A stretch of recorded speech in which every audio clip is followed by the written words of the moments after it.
नमस्कार, मैं हूं आपके साथ संदीप बरतवाल और आप देख रहे हैं बीबीसी उत्तराखंड।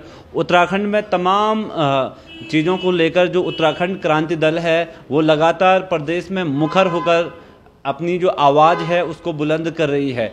ऐसे में आज जनपद चमोली में यहाँ पर हमारे साथ उत्तराखंड क्रांति दल के जो प्रदेश प्रवक्ता हैं भट्ट जी, सबसे पहले बहुत स्वागत है बीबीसी उत्तराखंड में। नमस्कार, धन्यवाद। सर, पहला सवाल ये है, आज जनपद चमोली में आप आए हैं, क्या कुछ यहाँ पर रहा है, कार्यकर्ताओं के बीच में क्या संदेश आप दिया है? देखिए, हमारा संगठन के चुनाव चल रहे हैं, प्रभारी एपी ज्वाल जी हैं जी, वो उन्हीं के नेतृत्व में हम यहाँ पहुँचे हैं और हमारा ये कहना है कि अभी वर्तमान सरकार जो बनी है बनते ही भ्रष्टाचार में डूब गई। यही बात हम चुनाव में कह रहे थे और जनता ने फिर भी इनको वोट दिया और आज जनता भुगत रही है। सर, क्या लगा आपको, क्या क्या भ्रष्टाचार आपको देखने को मिला है? आप जो कहते हैं बेटी पढ़ाओ बेटी बचाओ, अंकिता हत्याकांड किसने किया? भाजपा ने। जो कहते हैं कि हम नौकरियां देंगे, नौकरियां बिक रही हैं सरेआम, यूपीएससी परीक्षा से लेकर दरोगा भर्ती से लेकर फॉरेस्ट भर्ती से लेकर विधानसभा भर्ती, कोई एक जगह तो हो जहां ये अंधा बांटे रेवड़ी अपने अपने को दे के नीति पे काम ना करें। लेकिन सर, भाजपा कह रही है कि हम एक बड़ी कार्रवाई कर रही है, एसटीएफ ने लगातार कार्रवाई की है और तमाम मुद्दों पर कार्रवाई की है। क्या देख रहे हैं आप इसमें कि जो बड़ा भ्रष्टाचार देखने को मिला? आपको दिख रहा है कोई सफ़ेद पोस्ट गया? अगर भाजपा बहुत अच्छी तरीके से कार्रवाई कर रही है तो ये 42 जमानत में कैसे छूट गए? अपराध हुआ है ना, बिना सरकार के मिलीभगत के अपराध होता है। जो मुख्यमंत्री के गले में हाथ डाल के फोटो खिंचाए, जो डीजीपी को अपने होटल में रुकवाए और वो व्यक्ति जेल में जाए और उसके बाद बड़े नेताओं पे कार्रवाई ना हो। देख रहे हो गुजरात में पुल गिर गया, ठेकेदार पे कार्रवाई हो रही। ये छोटे लोगों पे छोटी मोटी कार्रवाई करके अपने आप को बचाने वाली पार्टी है, ये तराजू वाली पार्टी है। ये जल जंगल जमीन रोजगार स्वरोजगार सब बेच खाएगी। उत्तराखंड के हाथ में कुछ नहीं बचेगा। ये स्थितियाँ हो गई हैं। लड़के अवसाद में मर रहे हैं। अग्निवीर में कल ही एक उत्तराखंड के ऐसे लड़के ने आत्महत्या कर ली जो एनसीसी का सी सर्टिफिकेट प्राप्त है, जो सारी योग्यताएं रखता है लेफ्टिनेंट बनने की, और अग्निवीर में फेल हो गया। ये पता चलता है ये तराजू वाले हैं। ये इन्होंने ठेकेदारी प्रथा में सेना को भी खड़ा कर दिया। तो यहाँ पर आपने देखा कहीं ना कहीं जो भट्ट जी है उनका साफ तौर पर कहना है जो अग्निवीर भर्ती है इसमें भी जो प्रदेश सरकार है या जो केंद्र सरकार है कहीं ना कहीं इसकी खराब नीति है। सर, एक बड़ा सवाल है, अग्निवीर भर्ती जो है उसमें शुरू से ही आंदोलन चल रहा था, लेकिन आज यूकेडी की क्या स्थितियाँ इसमें देखने को मिलेंगी?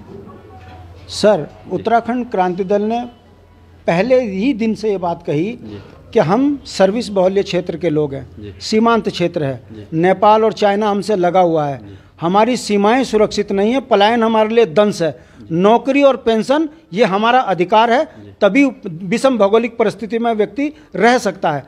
अगर सेना की नौकरी खत्म हो जाएगी तो हमारा बच्चा जाएगा कहाँ? जिनको सरकार अपना समझकर हम चुन रहे हैं वो नौकरियां बेच रहे हैं। राजस्थान के उत्तराखंड में 600 भर्ती हो जाते हैं एम्स में, और विधानसभा में इनके रिश्तेदार भर्ती हो जाते हैं। तो जो कंदराओं में पढ़ रहा है बच्चा, उसको नौकरी कौन देगा? तो सर, क्या यूकेडी इसको लेकर आंदोलन करेगी पूरे प्रदेश में? क्या केंद्र सरकार को एक संदेश भेजेगी कि क्यों युवाओं के साथ इस प्रकार से अत्याचार हो रहा है? आप युवा पत्रकार हो, आप देखेंगे अपनी इन्हीं आंखों से कि जिस दिन हमारी सरकार होगी, जिन्होंने गलत तरीके से नौकरियां पाई हैं उनको सबको स्थान में पहुंचा दिया जाएगा। और ये जितने नेता हैं जिनकी औकात 2 कौड़ी की नहीं थी, ये अरबों के मालिक हो गए। इनकी सारी संपत्ति राज्य सरकार की संपत्ति बनाकर इन्हें जेल में फेंक देंगे। ये राज्य की सरकार है, उत्तराखंड धरती पुत्रों की पार्टी है और हम बेईमानों को बर्दाश्त नहीं करेंगे।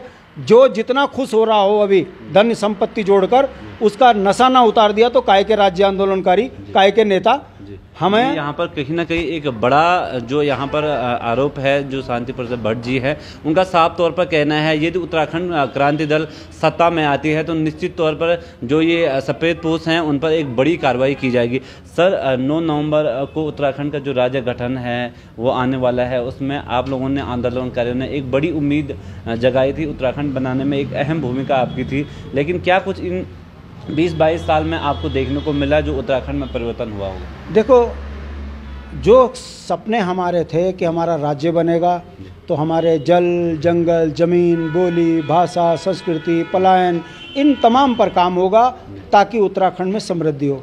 ठीक इसके विपरीत हुआ है। जल जंगल जमीन सब बेच खाए। यहाँ तक कि नौकरियां भी बेच दी। पलायन बदस्तूर जारी है, बाहर के लोग हमारी छाती पे आके बैठ गए। 64 लाख लोगों का राज्य था, आज 1 करोड़ 35 लाख हो गए। कौन लोग हैं ये? अगर आप इसको देखेंगे तो वोट के लिए इनके द्वारा बसाए हुए बाहर के लोग हैं। हमारा यह स्पष्ट कहना है, राज्य आंदोलनकारियों के सपनों का उत्तराखंड अभी भी नहीं बना है। 42 से ज़्यादा शहादत देने के बाद हमने ये कल्पना नहीं करी थी कि हमारे यहाँ ठग बैठेंगे। तो आज भी हमारा संकल्प है, हमारी सरकार बनेगी तो राजधानी गैरसैंण होगी, हमारी कैबिनेट गैरसैंण से चलेगी, सरकार गैरसैंण से चलेगी, और उत्तराखंड को की संपदाओं पर जो भार वाले बैठे हैं ये वापस राज्य सरकार के अधीन कराकर हम स्थानीय लोगों को बांटेंगे। ये हमारा संकल्प है और हम इस संकल्प को बार बार जनता के बीच में दोहरा भी रहे हैं, जनता समझ भी रही है। और आप देखेंगे कि जिस दिन यूकेडी की गवर्नमेंट होगी, भाजपा कांग्रेस के चोर उचक्के टुच्चे लुच्चे छोड़ के ना भागे तो काहे कि हम उत्तराखंडी, हम पहाड़ के लोगों के साथ अन्याय बर्दाश्त नहीं करेंगे। ये आप तय मानिए। हम धरती पुत्रों की पार्टी है, हमारी नज़रों में एक एक व्यक्ति है जिसने उत्तराखंड की उत्तराखंडियत को ख़त्म किया है, इन्हें बख्शा नहीं जाएगा। और उत्तराखंड के सपनों का उत्तराखंड अगर कोई पार्टी बना सकती है वो यूकेडी है।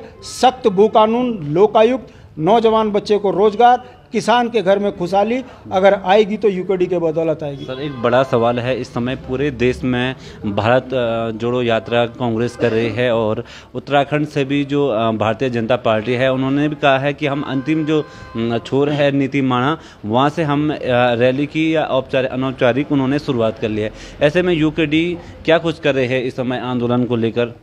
मैं सवाल आपसे ही पूछता हूँ, भारत तोड़ा किसने?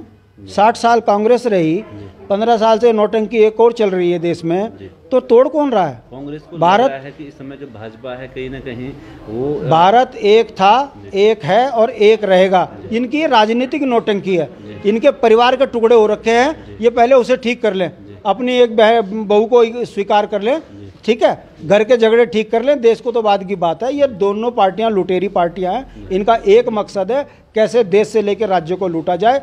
अगर इनको माणा से भारत जोड़ो यात्रा की तो बहुत वो याद आ रही है, मगर गैरसैंण राजधानी बनाते हुए इनको क्या पता कि 10 साल सत्ता में रहे।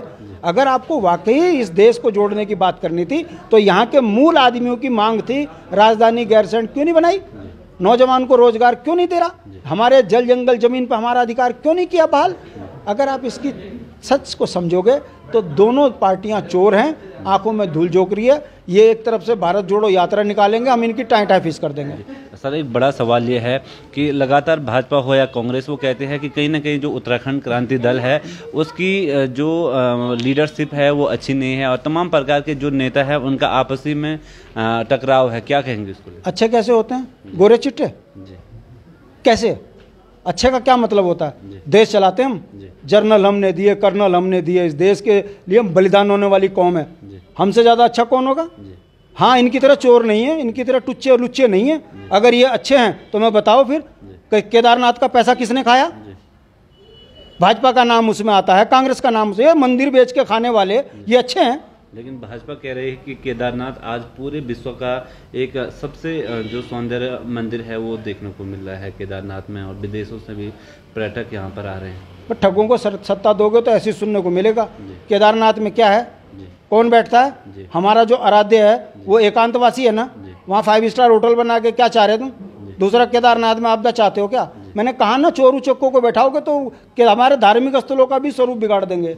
तो इनका कुछ नहीं है, इनका कोई विजन नहीं है, विजन के नाम पे तराजू है, बेच के खाना इन्हें आता है, बेच रहे हैं। सर, एक अंतिम सवाल आपसे ये है कि केदारनाथ जो मंदिर है उसमें लगातार जो बद्री केदार मंदिर समिति के जो अध्यक्ष हैं उन पर भी समय वहाँ के तीर्थ पुरोहितों ने गंभीर आरोप लगाया कि कहीं ना कहीं केदारनाथ में सोने की परत नहीं होनी चाहिए थी, मंदिर पर सोना नहीं लगना चाहिए था। इसको किस प्रकार से आप देखते हैं? किसने लगाया? वहाँ पर जो भारतीय जनता पार्टी है या बद्री केदार मंदिर समिति है उसके द्वारा वहाँ पर सोना लगाया। तो वहाँ के पंडित चुप क्यों हैं? क्यों नहीं पकड़ के उन नेताओं को पकड़ के सड़क पर उनका कपड़ा जुलूस उतारते? जब आप आकंठ बेईमानों को सत्ता दोगे तो आपकी आस्थाओं पे धीरे धीरे चोट लगेगी, और ये चोट उत्तराखंड क्रांति दल बर्दाश्त नहीं करेगा।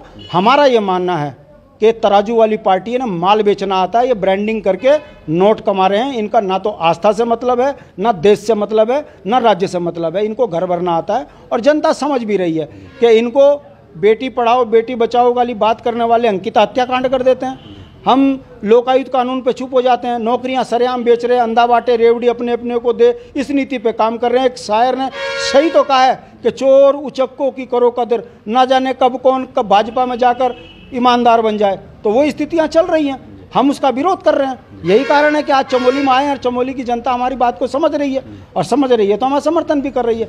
धीरे धीरे ब्लॉक स्तर पर लोग जानेंगे, उत्तराखंड क्रांति दल की सरकार बनेगी। चलिए सर, बहुत बहुत शुक्रिया आपका हमसे जुड़ने के लिए। बहुत बहुत धन्यवाद। आपने उत्तराखंड के दर्द किसके साथ साझा